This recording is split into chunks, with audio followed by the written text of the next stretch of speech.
Hindi ako binubula mo, siya ang binubula mo para pagbula mo sa kanya, mabubula rin kami kasi may video yun nga usapan ninyo eh. Ibig mong sabihin, ganun kakagaling iyo.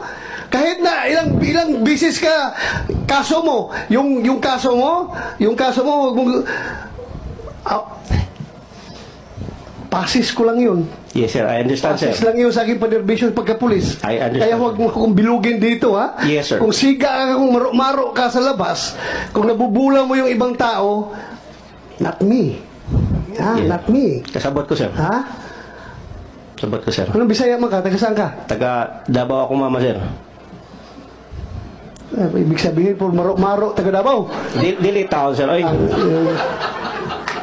Ay. Now, please, continue. Explain your side, yung nangyayari sa usapan na yun. Sige, I will give you the floor. Huwag kang lumihis sa ibang topic. Yun lang muna. Stick to that video. Yung lahat na sinasabi mo doon, bigyan mo ng context, bigyan mo ng explanation, Yes, sir. bakit mo nasabi yung mga bagay na yun. Ay, Hindi ako binubula mo, siya ang binubula mo para